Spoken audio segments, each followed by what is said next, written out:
Welcome to மினூஸ் ஆஹா கதைகள். Hello குட்டீஸ், எல்லோரும் எப்படி இருக்கீங்க? இன்றைக்கி கதை கேட்க எல்லோரும் தயாராகிட்டிங்களா?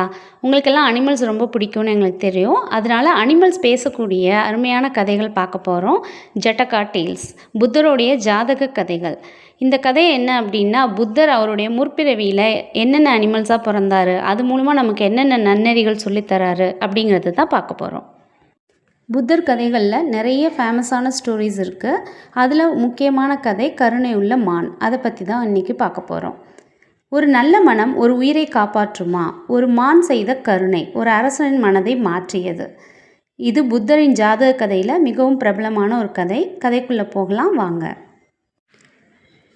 ஒரு அழகான காடு இருக்குது. அங்கே நிறைய மான்கள் இருக்குது. உங்கள் எல்லாருக்கும் தெரியும் இல்லையா, மானுடைய ஸ்கின் கலர் என்ன மாதிரி இருக்கும்? அப்படி கோல்டன் கலரில் இருக்கும். ஒரு ரஸ்ட் ஆரஞ்சு, ஒரு எல்லோ, அந்த மாதிரி கலர்ஸில் இருக்கும். இங்கே உள்ள ஒரு ஸ்பெஷல் மான் அப்படி பொன் நிறத்தில் இருக்குது. அதோடைய தோல் அப்படி கோல்டு மாதிரி மினுமினுன்னு இருக்குது. அந்த மான் தான் ருரு மான். இந்த கதையில் வர அந்த பேசும் மானுக்கு பேர் ருரு மான். அந்த மான் ரொம்ப இளகிய மனம், கருணை மனம் கொண்டதாக இருந்தது.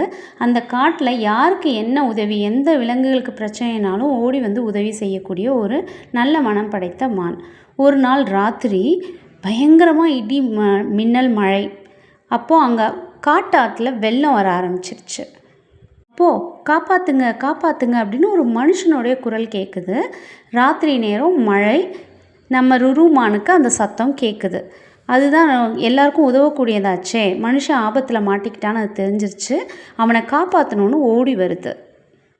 அது அந்த ஆற்றுக்கிட்ட வந்து பார்க்குது. அவன் தண்ணியில் தத்தளிச்சிட்ருக்கான். அது தன் உயிரை பற்றி கூட கவலைப்படாமல் அந்த ஆற்றுல குதித்து அவனை காப்பாற்றி கரை சேர்த்துருச்சு. மனிதன் ரொம்ப நன்றி சொல்கிறான். நீ என் உயிரை காப்பாற்றிட்ட, ரொம்ப நன்றி, இதை ஒரு நாளும் மறக்க மாட்டேன் அப்படின்னு அவன் சொல்கிறான். மான் அமைதியாக சொல்லுது, என்னை பற்றி நீ யார்கிட்டேயும் ஊருக்குள்ளே போய் சொல்லிடாத. வேட்டைக்காரங்க வந்தாங்கன்னா என் உயிருக்கு ஆபத்து அப்படின்னு சொல்லுது. மனிதனும் சரின்னு சம்மதிக்கிறான். அவன் சொல்லிட்டு ஊருக்கு போயிடுறான். கொஞ்ச நாள் கழித்து அரசர் அரண்மனையில் ஒரு அறிவிப்பு செய்கிறாரு. பொன்னிற மான் அப்படின்னு பக்கத்தில் காட்டில் இருக்கான். அதை கண்டுபிடிக்கிறவங்களுக்கு ரொம்ப பெரிய பரிசு கொடுக்கப்படும் அப்படின்னு சொல்கிறாரு. அந்த காப்பாற்றப்பட்ட மனிதனும் அந்த அறிவிப்பை கேட்குறான். அவனுக்கு பேராசை வந்துடுது. நம்மளை காப்பாற்றினது தான் அந்த பொன்னிற மான். அதை எங்கே இருக்குதுன்னு காட்டி கொடுத்தோன்னா அந்த பரிசு நமக்கு கிடச்சிரும் அப்படின்னு அவன் முடிவு பண்ணிவிட்டு அரசர்கிட்ட போய் சொல்கிறான். அந்த மான் எங்கே இருக்குதுன்னு எனக்கு தெரியும், நான் உங்களுக்கு சொல்கிறேன் அப்படின்னு சொல்கிறான். அரசர் அவர்களுடைய வீரர்களை கூட்டிகிட்டு காட்டுக்குள்ளே போகிறாரு. அந்த ருரு மான் எங்கே இருக்குதுன்னு இவன் காட்டி கொடுத்துட்றான். இப்போ அந்த மான் இருக்க இடத்துக்கிட்ட அரசர், அவருடைய வீரர்கள், இந்த மனிதன் எல்லாருமே இருக்காங்க. அரசர் வில்லை எடுத்து குறி வைக்கிறாரு. அப்போ அந்த மான் பேசுது. நம்ம சொன்னோம் இல்லையா, ஜட்டகா டேல்ஸில் அனிமல்ஸ் பேசுவோம் அப்படின்னு சொல்லி. அந்த மான் அரசர்கிட்ட சொல்லுது, அரசே, நான் ஒருவனின் உயிரை காப்பாற்றினேன். ஆனால் அவர்தான் இன்று என்னை காட்டி கொடுத்தார். அரசருக்கு இதை கேட்டோன்னே அப்படியே அதிர்ச்சி ஆயிடுச்சு. அவர் அப்படி பார்க்குறாரு. அந்த மனுஷன் அப்படியே வெக்கத்தை தலை குனிஞ்சிடுறாரு. அரசர் சொல்கிறாரு, உயிரை காப்பாற்றிய மானை கொல்ல முடியாது.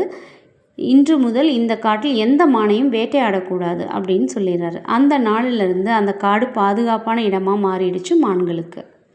குட்டீஸ், இந்த கதையிலேருந்து நீங்கள் தெரிஞ்சுக்கிற நன்னறி என்ன? கருணை என்றும் வீணாகாது, நன்றி மறப்பது பெரிய தவறு. மான் காட்டிய கருணைக்கு காப்பாற்றப்பட்டுச்சு. மனுஷன் செய்த நன்றி கெட்டத்தனத்துக்கு அவனுக்கு தண்டனை கிடைச்சிது. உங்களுக்கு இந்த கதை பிடிச்சிருந்தா நம்ம சேனலுக்கு சப்ஸ்கிரைப் பண்ணுங்கள். நிறைய பேருக்கு ஷேர் பண்ணுங்கள். இதே மாதிரி நிறையா கதைகள் கேட்கணும் அப்படின்னா தொடர்ந்து நம்ம சேனலில் வர கதைகளை கேளுங்க. மறுபடியும் ஒரு நல்ல கதையோடு உங்களை சந்திக்கிறேன். டாட்டா, பாய் பாய்.